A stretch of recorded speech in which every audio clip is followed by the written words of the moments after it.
আমার জায়গায় যদি কোনো একটা মেয়ে এই ভিডিওটা আপলোড করতো তাহলে প্রত্যেকটা ছেলে তার পুরো ভিডিওটা ওয়াচ করতো।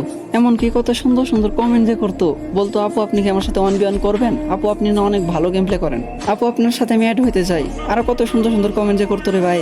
কিন্তু একটা ছেলে সারাদিন কাজ করার পরেও কত সমস্যার ভিতর দিয়ে একটুখানি ভিডিও করার চেষ্টা করে, ভিডিও করে যখন আপলোড করে যে এইটার আশায় যে হয়তো বা তারও অনেক ভালো ভালো ভিউজ আসবো, অনেক লাইক কমেন্ট শেয়ার আসবো। লাইক কমেন্ট তো দূরের কথা ভাই, ভিউজই আসে না, 100 ভিউজে যায় আটকা যায়। আর এই জায়গাতেই কোনো মেয়ে যদি নর্মাল এডিট করে, কোনো রকম এডিট ছাড়া ভিডিও খালি রেকর্ড করে আপলোড করে দেয়, তারপরে হাজার হাজার ভিউজ হয়ে যায়। আমি এটা বলতে চাইতেছি না যে মেয়েদেরকে কেউ সাপোর্ট করো না, হ্যাঁ মেয়েদেরকেও সাপোর্ট করো, কিন্তু হ্যাঁ পাশাপাশি ছেলেদেরকেও করো। একটা ছেলে যে কত কষ্ট করে ভিডিও বানায়, কতটুকু আশা নিয়ে ভিডিও বানায়, এটা কি তোমরা জানো? আচ্ছা আমি অন্যদের কথা বাদ দিলাম, আমার নিজের বিষয়টাই বলি যে আমি 12 থেকে 13 ঘন্টা কাজ করার পরেও আমি কতটুকু কষ্ট করে ভিডিও আপলোড দিই তোমাদের থেকে একটু ভালোবাসার আশায়। আর আমি আমার নিজের জন্য কখনোই সাপোর্ট চাই না তোমাদের থেকে। আমার কথা হলো আমার ভিডিওগুলো যাদের কাছে ভালো লাগে তারা তো অবশ্যই করবো, এটা তো আর আমার বলতে হইব না, তাই না? আমি সাপোর্ট তাদের জন্য চাইতেছি যারা অনেক কষ্টের পরেও কোনো রকম ভিউজ পাইতেছে না।